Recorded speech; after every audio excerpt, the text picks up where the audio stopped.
I've been doing like some sewing projects, and although this is not a tutorial, I just wanted to show you guys what I've been up to lately. I took this class on Skillshare, who happened to be partnering with me for today's video, and ever since I can't stop dyeing stuff. Like, it's a problem. If you aren't familiar with Skillshare, it's an online learning platform, and of course you can learn about more than just dyeing with food waste. You can also learn about cooking, knitting, graphic design, illustration, and sewing. And I don't know if I've told you guys this, but I actually went to school for fashion. So although I already knew how to sew because my mother taught me, my basic education, like pattern drafting, started there. If you're just starting out, feel free to check out Skillshare because they have a little bit of everything, or should I say a lot of everything. I came across this class called Garment Construction Introduction to Draping, which if you're comfortable working on your own body, I feel like draping might be easier. So if you guys want to take a peek, feel free to use my link in the description box to get a free trial. And then if you decide to extend your membership, it's about $10 a month,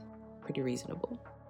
When I got that really peachy color, I knew that it was because my dye stuff was old. So I decided to try it with some fresh, and also tried separating my pits from my skins to see if that would affect the color as well. And it did. But I still wanted to go a step further because I had a sneaking suspicion that my water was like a little bit more on the, I don't know, maybe slightly acidic side rather than neutral or more alkaline. As I talk about in skincare, I knew that it would make a difference with the food as well. So I added some baking soda to it, and boy, was I right.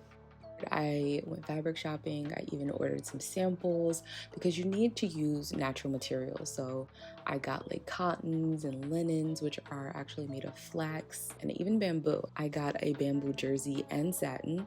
So I'm really excited because I've been making myself pajamas, and I have a theory, but like any good experiment, it's going to take some time to come to a conclusion. So I'm going to share that in a future video.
And this is the fun part, seeing what your samples look like. Obviously, different materials are going to take up more or less of the dye. And just like I said in the beginning, pH is really important. So using modifiers can also change the color that you achieve as well. So here I used some lemon juice to show you how you could knock the scales either way. So lowering the pH and making it more acidic is giving us a much lighter color.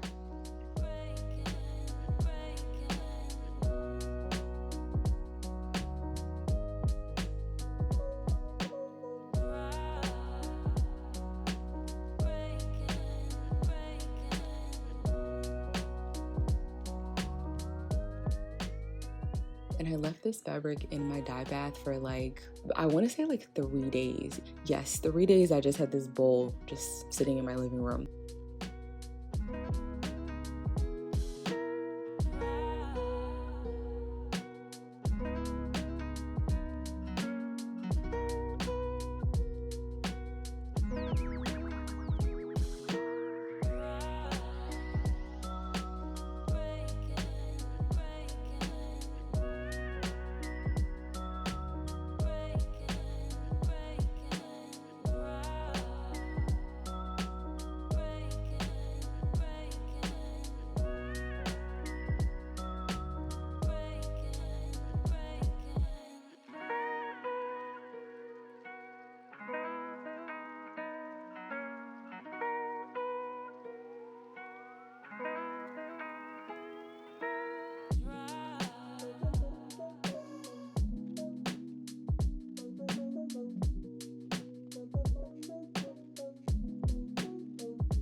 And yes, I absolutely saved that for another batch because I was really happy with the color. I knew I would want to reuse it. And did I even say what we're making today? We're making a bonnet, because I literally am down to one and that one is on its last legs. This is actually kind of like a test run because what I don't like is having a bunch of elastic compressing on my forehead and just like leaving creases. So I wanted to test out this method, and to make my actual bonnet piece, I'm just drawing a circle directly onto my fabric. And I'm doing this with a hack that I used to use all the time. So this is me using the laziest method of finding half of my circumference, which is 23 inches. So literally all you have to do is fold it in half, and the same can be said for finding quarters, etc.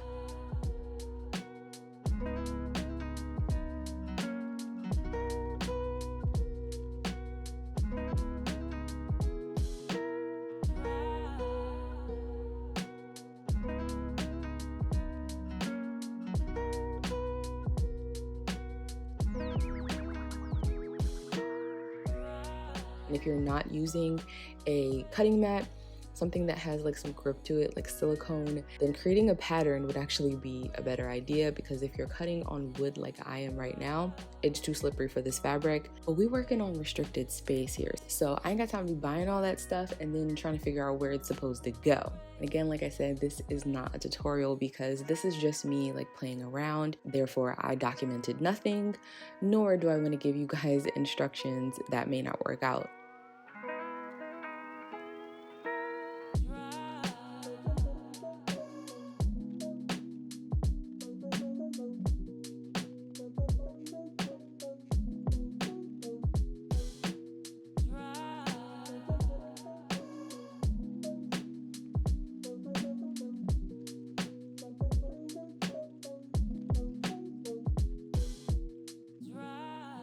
I just created 2 rows of basting because this is way better than just doing one. It just creates a much more even edge that is way easier to butt up against your joining pieces and keep your seam allowance like nice and uniform.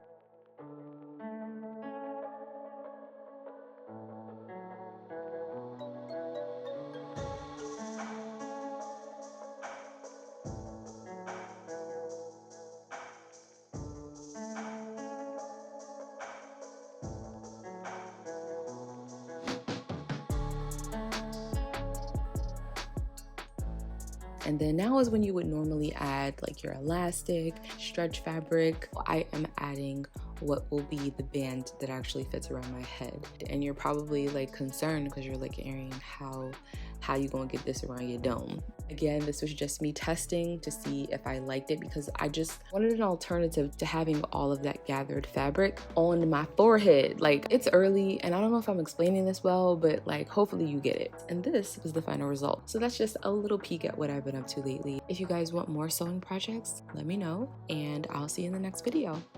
Bye.